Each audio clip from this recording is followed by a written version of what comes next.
अस्सलाम वालेकुम स्टूडेंट्स, कैसे हैं आप सब। उम्मीद है आप सब ठीक होंगे। My name is Iqra Umar and my channel name is Iqra teach. So देखते हैं कि आज का क्या टॉपिक है। What is data, source of data, primary data and secondary data. आज का टॉपिक है बेसिकली वो ज़्यादातर है जी रिसर्च वर्क। रिसर्च वर्क में हम डाटा कलेक्ट करते हैं और फिर किस किस तरीके से डाटा कलेक्ट किया जाता है। दो तरीके हैं, प्राइमरी डाटा और सेकेंडरी डाटा। इसके बारे में हम डिटेल से आज पढ़ेंगे। डिटेल में जाने से पहले जो स्टूडेंट्स मेरे चैनल पे न्यू हैं, मेरे चैनल को लाइक और सब्सक्राइब कर दें। चलें जी, let's start. What is data. Definition पढ़ते हैं। Data refer to a collection of facts, statistics और information that is represented in a structured और unstructured form. It can be in various formats. Data क्या है, कलेक्ट किया जाता है। ठीक है, किस चीज़ का डाटा कलेक्ट किया जाता है। Data refers to a collection of facts.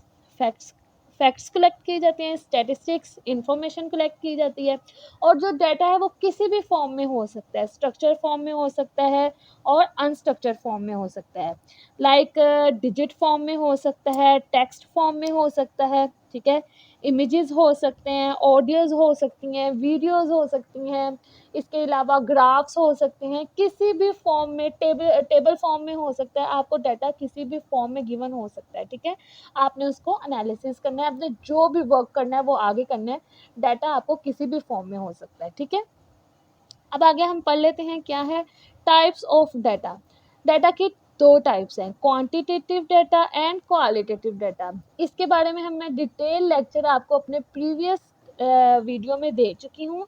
अगर तो आप ये पढ़ना चाहते हैं, जानना चाहते हैं कंप्लीट, तो मेरी प्रीवियस वीडियो देखें। तो अभी मैं इसकी डेफिनेशंस आपको बता देती हूँ थोड़ा सा जी।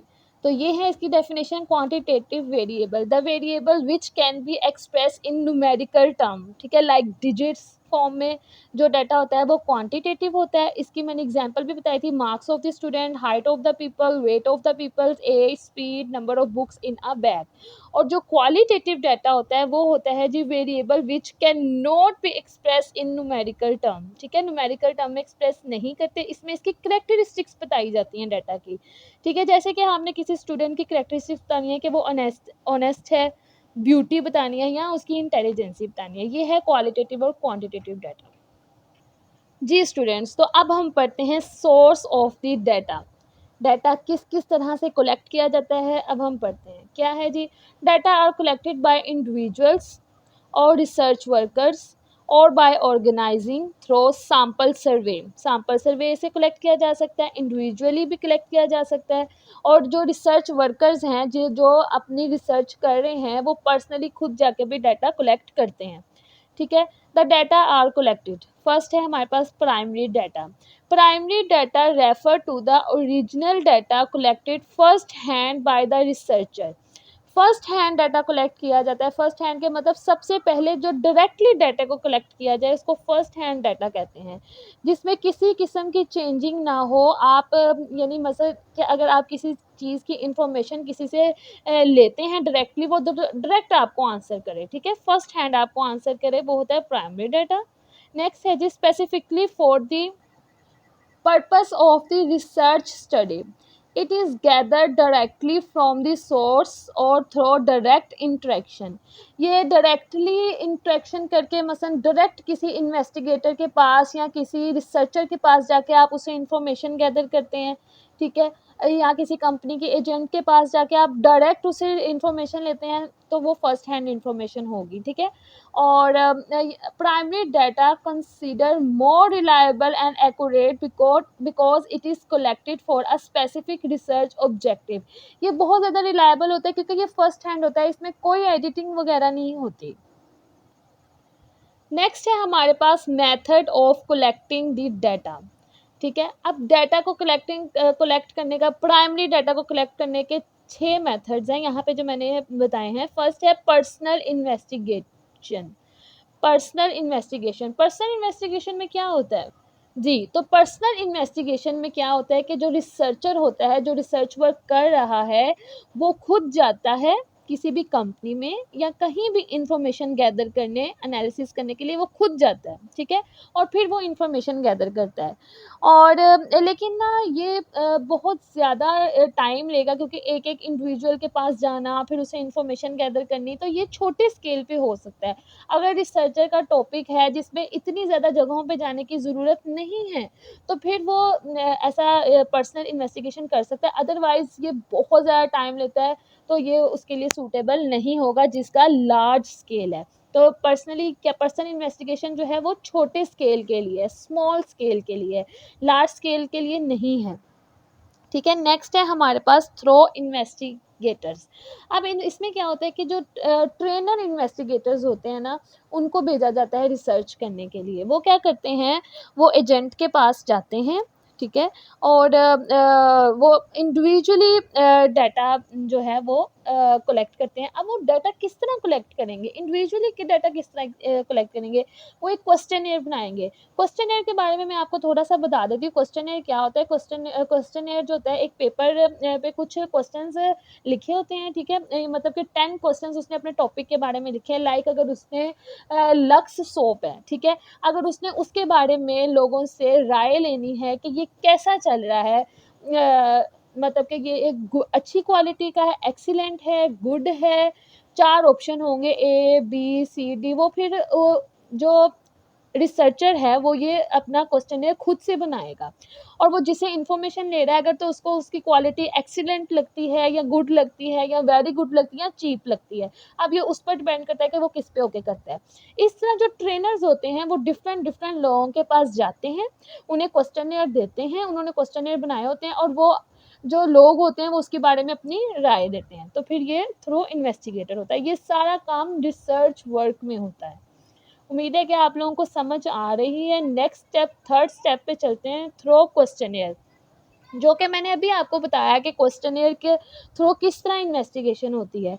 अब इसमें क्या है, अब इसमें क्या करते हैं जो रिसर्च वर्कर्स होते हैं, वो अपना जो क्वेश्चनेयर है वो मेल कर देते हैं, ठीक है, people to people, individual to individual वो मेल कर देते हैं। और जब वो मेल करते हैं, तो लेकिन ये जो मेथड है ये थोड़ा सा नॉन रिस्पॉन्स है, क्योंकि जब एक इंसान मैन्युअली किसी के पास जाता है तो उसने तो वो क्वेश्चनेयर सॉल्व करना ही होता है, लेकिन जब एक मेल किया जाता है तो वो उस पर डिपेंड करता है कि वो आपको दोबारा से उसका रिस्पॉन्स करता है या नहीं करता।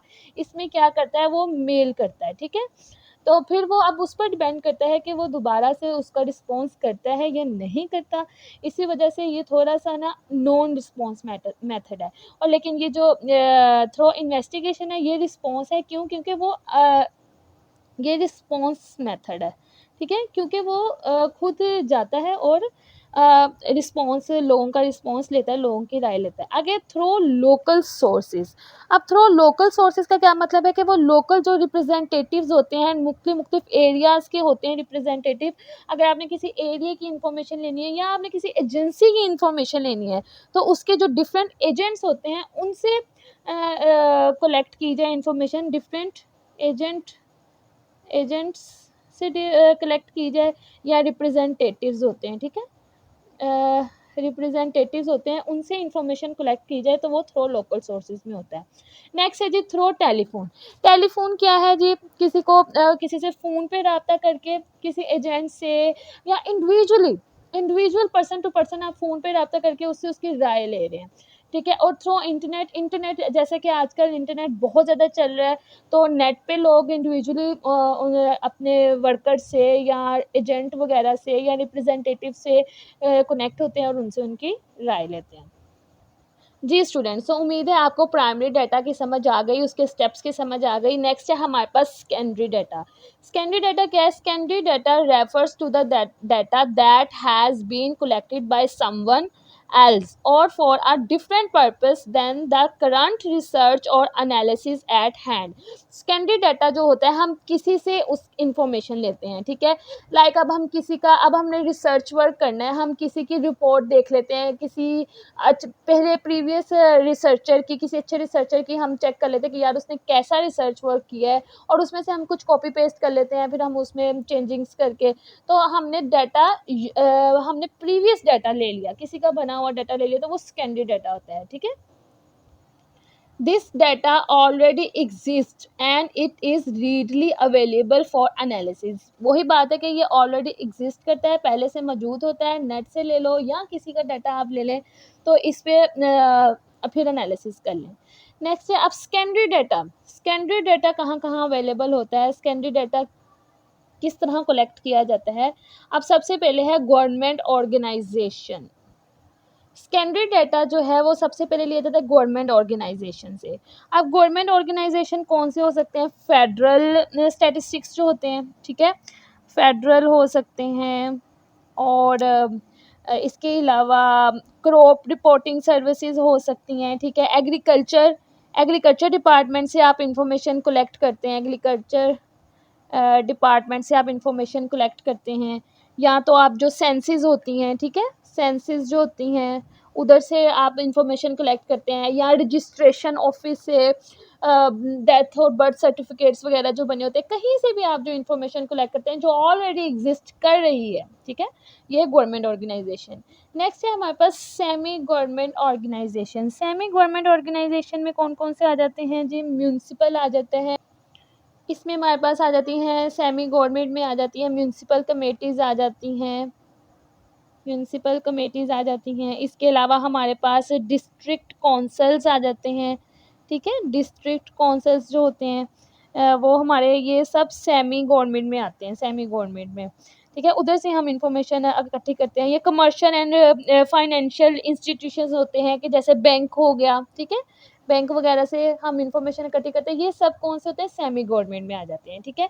आगे है टीचिंग एंड रिसर्च ऑर्गेनाइजेशन। अब हम टीचर से हेल्प लेते हैं, ठीक है, वो ऑलरेडी जानते हैं सारे मामला, तो रिसर्च ऑर्गेनाइजेशन जिन्होंने पहले से रिसर्च वर्क किया होता है।